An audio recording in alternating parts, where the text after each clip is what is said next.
여러분 안녕하십니까? 위클리 뉴스입니다. 아무리 실력이 뛰어나다 해도 지역 작가들에겐 전시를 할 만한 공간조차 부족한 게 현실인데요. 아산문화재단이 젊은 유능한 작가들을 발굴하고 전시 활동을 지원해 호응을 얻고 있습니다. 송용환 기자의 보도입니다. 뉴욕 유명 대학에서 순수미술을 전공한 나혜령 작가. 3, 4년 전 부모님이 살고 있는 충남 예산에 작업실을 차렸습니다. 그동안 해외 동료들과 활발한 작품 활동을 벌여왔지만 유독 지역에서는 많은 제약이 따랐습니다. 수도권이나 대도시와는 달리 전시회를 열 만한 장소도 정보도 부족했기 때문입니다.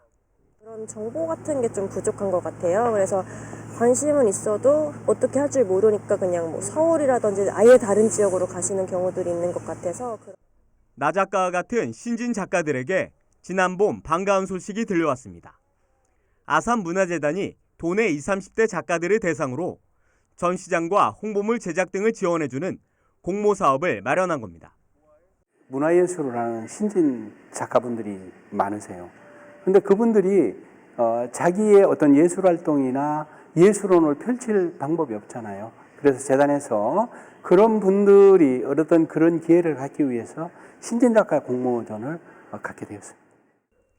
이번 공모에 선정된 작가는 단 2명.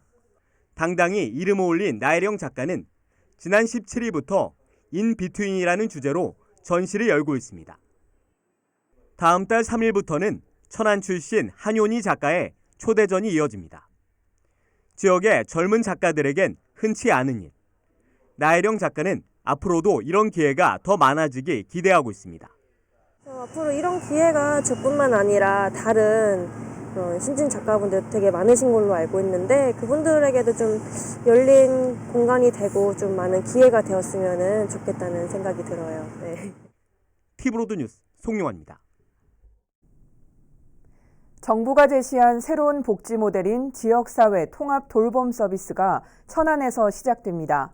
어르신들에게 필요한 모든 복지 서비스를 병원이나 요양원에 가지 않고 살던 곳에서 받을 수 있는 서비스입니다. 장동원 기자입니다. 어르신들은 만성질환 등으로 가족을 떠나 병원이나 요양원에서 생활하는 경우가 많습니다. 의료 서비스는 받을 수 있지만 심리적 안정감은 낮아질 수밖에 없습니다. 보건복지부는 천안시 등 전국 5개 지역을 지역사회 통합돌봄 노인선도 사업 지역으로 선정해 시행에 들어갔습니다. 통합돌봄의 가장 큰 특징은 의료기관에 가지 않고도 평소 살던 곳에서 모든 의료 복지 서비스를 받게 되는 것입니다. 어르신은 어떤 의료에 대한 건강에 대한 욕구만 있는 것이 아니라 가족들과의 어떤 생활, 또 정든 마을에서의 어떤 이웃과의 어떤 교감, 이런 것들이 굉장히 중요합니다. 이런 부분들을 국가가 정책적으로 보장해 줄 수 있다 하는 측면에서 어떤 의미를 찾을 수 있을 것 같습니다. 천안시는 이를 위해 천안형 프로그램을 제시했습니다. 허약한 노인은 활기차게 나이 들어갈 수 있도록 하고 입원 중인 노인은 평소 살던 곳으로 편안하게 돌아올 수 있도록 또 만성질환자는 자기관리 능력을 키우겠다는 구상입니다. 이를 위해 전문가들로 구성된 커뮤니티 케어 추진단을 구성했고 각 읍면동 주민센터와 복지관, 보건소 등에는 안내 창구를 설치해 전담 직원을 배치했습니다. 편안하게 집에서 진료를 받음으로써 노인들의 행복지수를 높여준다는 거죠. 그래서 그런 면에서 이번 체계는 굉장히 많은 변화를 주는 체계라고 이렇게 보고 있습니다. 시는 15억 원의 예산을 투입해 우선 다음 달까지 400여 명의 대상자를 선정하고 각 사례와 필요한 서비스를 파악한 뒤 8월부터 지원에 들어간다는 계획입니다. 한편 윤일규 의원은 천안시의 통합돌봄 사업 운영을 위해 복지와 의료 전문가 등이 참여한 토론회를 개최했습니다. 티브로드 뉴스 장동원입니다. 민선 7기 1주년을 앞두고 아산의 미래 교육 정책을 수립하기 위한 토론회가 열렸습니다. 타 지역의 우수 사례를 공유하고 학부모들의 의견을 수렴하는 기회가 됐습니다. 송용환 기자의 보도입니다. 우리나라에서 가장 급변하는 도시 중 한 곳인 아산시. 오는 2026년까지 15개의 신설학교가 필요할 정도입니다. 이에 발맞춰 새로운 교육 정책을 수립하는 것 또한 시급합니다. 아산시와 아산교육지원청이 아산시 교육 미래에 답하다라는 주제로 토론회를 마련했습니다. 이날 토론은 자녀 교육에 대한 학부모들의 관심을 반영한 듯 준비된 자리가 모두 찼습니다. 가장 관심을 모았던 건 경기도 오산시의 사례 발표. 오산은 10여 년 전만 해도 열악한 정주 여건 등을 이유로 학력 인구의 외부 유출이 심했던 곳입니다. 하지만 교육도시라는 슬로건을 내걸고 중간 조직인 교육재단 설립과 선도적인 시민참여학교 운영 등 자치단체와 교육청 간 협업 모델로 자리 잡고 있습니다. 이제 혁신교육지구 사업을 진행을 하면서 철학도 만들었습니다. 교육청하고 시청이 함께 머리를 짜내서 어쨌든 서열과 경쟁이 없는 건 좋은데 아이들에게 어떤 걸 줬으면 좋겠느냐, 스스로 자기 앞가림을 할 수 있고 그다음에 함께 어울려 사는 모습을 가르치자, 함께 만들자, 이런 부분을 하고 있습니다. 이어서 발제자로 나선 아산 지역 학부모 정은하 씨는 방과후 학교를 비롯한 위탁업체 선정 시 학부모들에 대한 의견을 더욱 수렴해달라고 요구했습니다. 또 학부모들을 위한 전문적인 교육 프로그램의 필요성도 언급했습니다.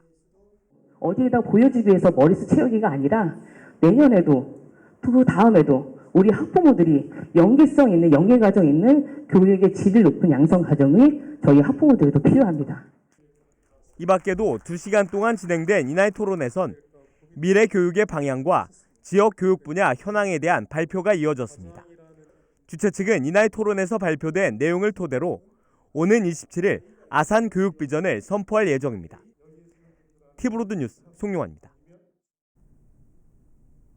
일반적으로 제조업이라고 하면 근로자의 연령대가 높고 작업 환경도 좋지 않을 것이라는 편견이 있죠. 이런 편견을 깬 중소기업이 아산에 있습니다. 대통령 직속 일자리위원회와 산자부 관계자 등이 이 기업을 방문해 간담회를 열었습니다. 송용환 기자의 보도입니다. 아산의 한 중소기업입니다. 올해 창립 30주년인 이 기업은 반도체와 OLED 디스플레이 부품을 생산하는 대표적인 제조업체입니다. 그러나 공장 내부에는 먼지조차 날리지 않는 등 우리가 알고 있는 제조업과는 작업 환경이 많이 다릅니다. 차이는 눈에 보이는 게 다가 아닙니다. 이 회사는 학자금과 출산장려금, 문화생활 지원 등 복지제도가 잘 갖춰진 기업으로도 알려져 있습니다.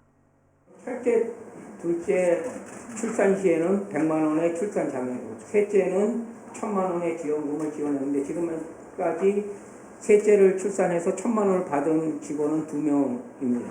그 다음에 자기학습 지원 제도는 국내 정규대학과 대학원, 학사, 석사, 박사 과정에 본인들이 공부를 한다면 100% 회사에서 장학금을 지원하고 있습니다.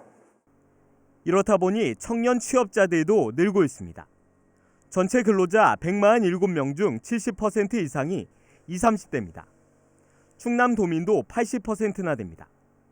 일자리위원회 이모키 부위원장과 산자부 정승일 차관 등이 뿌리산업의 일자리 생태계 조성 방안을 점검하기 위해 이 기업을 찾았습니다. 노동계에서 잔뼈가 굵은 이 부위원장에게도 이 회사의 작업 환경은 매우 이색적이었습니다.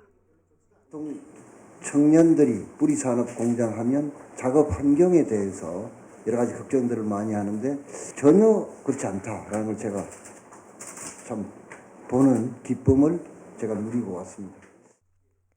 정승희 차관은 제조업의 경쟁력은 뿌리산업에 달려있다면서 우리나라가 다시 제조 강국으로 거듭날 수 있도록 정부 차원의 대책을 내놓겠다고 밝혔습니다. 이 3D 업종이라는 그런 일반적인 인식 때문에 신규 인력의 유입 같은 이 부분이 조금 아쉬운 점이 있습니다만 어쨌든 저희가 준비했던 이 뿌리산업의 일자리 생태계 조성 방안이 현장에서 잘 작동되는지 또 좀 더 보완할 점은 없는지 오늘 제조업의 근간인 뿌리산업은 금속 가공 기술을 활용하는 주조와 금형, 소성 가공, 용접, 표면 처리, 열 처리 등 6개 업종을 말합니다. 정부는 지난해 5월부터 공정혁신과 맞춤형 일자리 연계 등 뿌리산업 일자리 생태계 조성을 통해 올 3월까지 1,770명의 새로운 일자리가 창출됐다고 발표했습니다. 티브로드 뉴스 송용환입니다. 정부는 인구 100만 명 이상의 도시를 특례시로 지정하는 법안을 추진하고 있습니다. 특례시로 지정되면 광역시급의 권한을 받게 되는데 해당되는 곳은 수도권에 집중돼 있어 지방 도시들도 포함되도록 하는 법 개정이 거론되고 있습니다. 여기에는 천안시도 포함됩니다. 장동원 기자입니다. 정부는 32년 만에 지방자치법 전면 개정을 추진하고 있습니다. 여기에는 인구 100만 명 이상의 도시를 특례시로 지정하는 내용이 담겨 있습니다. 수도권에는 경기도 수원과 고양, 용인시가 해당되고 비수도권은 경남 창원시가 유일합니다. 수도권에 집중돼 있는 만큼 비수도권은 다른 기준이 적용돼야 한다는 의견이 제시되고 있습니다. 천안을 박완주 의원은 정부의 개정안은 국가 균형 발전에 위배된다며 비수도권의 경우 기준을 인구 50만 명으로 하는 법안을 대표 발의했습니다. 지방에서 향후 100만 도시가 될 가능성 있는 도시는 향후에는 거의 없다라고 봅니다. 지금 지방 소멸론이 나오는 상황에서 수도권 중심의 특례시를 지속해서 지정하겠다는 의미이기 때문에 비수도권 지역에서는 동의할 수가 없다. 박 의원의 법안이 통과되면 비수도권에는 천안과 청주, 창원과 김해, 포항, 전주가 특례시가 됩니다. 기초지자체와 광역시 중간 개념인 특례시에는 광역시급의 권한이 주어집니다. 더 많은 예산과 대규모 건축물에 대한 인허가권을 갖게 되고 더 빠른 행정 서비스 등이 가능해집니다.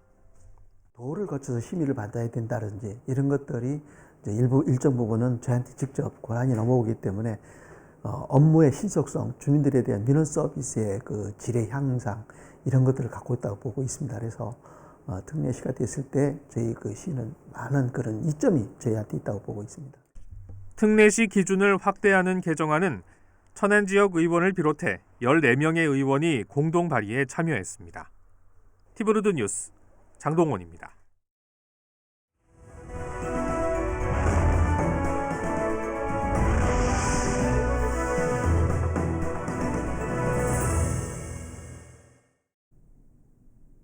세종 지역 학교에 구축된 교실형 재난안전체험관이 호응을 얻고 있습니다. 가상현실과 시뮬레이션 등을 통해 보다 현실감 있는 안전교육장이 되고 있습니다. 보도에 김장섭 기자입니다. 연기가 가득한 어두운 통로. 학생들이 물에 젖은 손수건으로 코와 입을 막고 초록색 유도등을 따라 신속하게 움직입니다. 화재가 발생한 상황을 가정한 체험 공간입니다. 가상현실을 이용한 지진 대피훈련.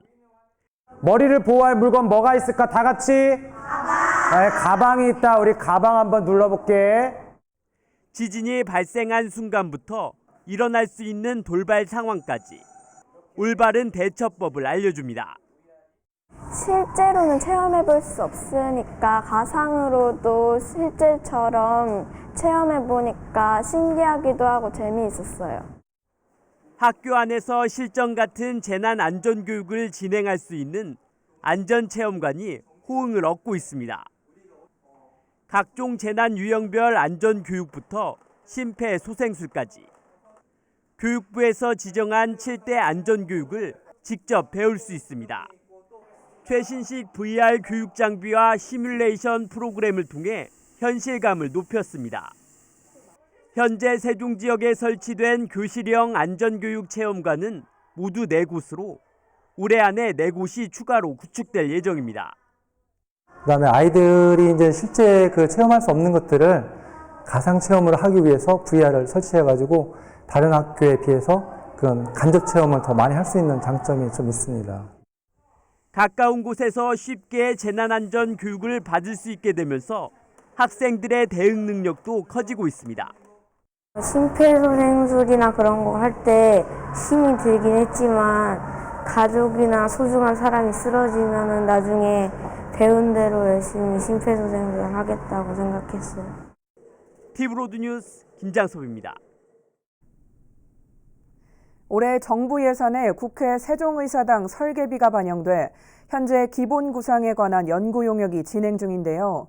다음 달 용역 결과 발표를 앞두고 민주당 이해찬 대표가 생각보다 규모가 커질 것 같다는 발언을 했습니다. 지역에서는 세종의사당 설치에 대한 기대감이 커지고 있습니다. 김우순 기자의 보도입니다. 지난 18일 국회에서 열린 더불어민주당 충청권 당정협의회입니다. 회의에 참석했던 이해찬 대표는 이 자리에서 국회 세종의사당 설치와 관련된 의미심장한 발언을 했습니다. 국회의사당 설치하는 게 생각보다 규모가 커질 것 같다며 각종 위원회나 국회 도서관과 같은 국회 소속 기관의 이전 가능성도 언급했습니다. 집권 여당 대표에게 나온 발언이란 점에서 국회 사무처와 사정 공감대가 있었던 것 아니냐는 추측이 나옵니다. 이제 그것을 결정하기 위한 기본 구상에 관한 연구 용역이 지금 진행되고 있는데 그게 다음 달이면 마무리가 됩니다. 그래서 이제 그 진행상을 이제 보고를 어느 정도 받으시고 아마 이해찬 대표께서 이제 말씀을 하신 거라고 생각하는데. 대전에 있는 중소기업부까지 포함해 세종시로 이전한 정부 부처가 13개에 이르는 만큼 세종의사당의 기능과 역할을 당초 계획보다 크게 잡는 것이 맞다는 취지에서 한 발언이란 겁니다. 세종시도 이날 당정협의회에서 세종의사당 설치를 위한 국회법 개정과 내년 정부 예산에 추가 설계비가 반영될 수 있도록 적극 협조해 줄 것을 요청했습니다. 행정수도 완성 세종시민대책위원회도 이날 이 대표의 발언에 대해 기대감을 나타내면서도 한 발 더 나아가 세종의사당이 사실상 국회 본원의 역할을 할 수 있도록 설치돼야 한다고 주장했습니다. 이에 따라 다음 달 말쯤 나올 예정인 국회 세종의사당 설치 연구 용역 결과에 더욱 이목이 집중되고 있습니다.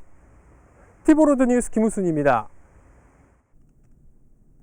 마을 현안을 주민 스스로 논의하고 그 결과를 지자체에 제안하는 마을총회가 세종시 전동면 청남리에서 처음으로 열렸습니다. 주민이 직접 생활과 밀접한 문제를 다루면서 주민자치 실현에 한 발 더 다가갔습니다. 보도에 김장섭 기자입니다. 세종시 전동면 청남리입니다. 면적만 5.1제곱킬로미터로 다른 리 평균 면적보다 2.5배나 넓습니다. 때문에 마을 공동체가 모이기 어렵고 이장의 업무 부담이 큰 지역입니다. 특히 지형적으로 하천과 철길을 중심으로 생활권이 나눠지면서 1990년 후반부터 행정구역 조정에 대한 필요성이 제기되어 왔습니다. 면적이 넓고 멀습니다. 1, 2, 3구 거리가 약 1.3km씩 됩니다. 그렇게 멀다 보니까 그 지역에 한 자리에 모여서 회의를 할 수 없는 경우도 있고 하다 보니까 어려운 점이 많았습니다. 이런 마을의 애로사항을 해결하기 위한 마을회의가 열렸습니다. 주민들이 직접 주체가 돼 의견을 교환하고 행정구역 조정에 대한 결론을 민주적인 방식으로 결정합니다. 주민이 결정한 내용은 세종시가 행정적, 주민 편의 등을 고려해 행정 절차를 추진하게 됩니다. 주민의 문제를 주민 스스로 결정한 사항을 시에서 적극 수렴을 해가지고 대단히 감사하게 생각합니다. 마을 현안에 대해서는 주민들이 직접 결정하는 만큼 시는 보조적인 역할만 수행하게 됩니다. 시의 권한을 주민들과 이제 나누는 일인데 앞으로도 오늘 그 마을 총회를 계기로 해서 세종시가 실질적인 시민 주권 자치 시대의 어떤 모델로 발전할 수 있도록 계속해서 지원을 해 나갈 계획이고, 일상생활과 밀접한 문제를 주민이 직접 논의하고 판단하면서 주민자치 실현에 한 발 더 다가가고 있습니다. 티브로드 뉴스 김장섭입니다. 지방 분권의 상징이자 중앙과 지방 정부 간 소통의 역할을 하게 될 지방자치회관이 세종시에 건립됐습니다. 각 시도 사무실 입주가 속속 진행 중인 가운데 다음 달 말 개관식을 열고 본격적인 운영에 들어갑니다. 김우순 기자의 보도입니다.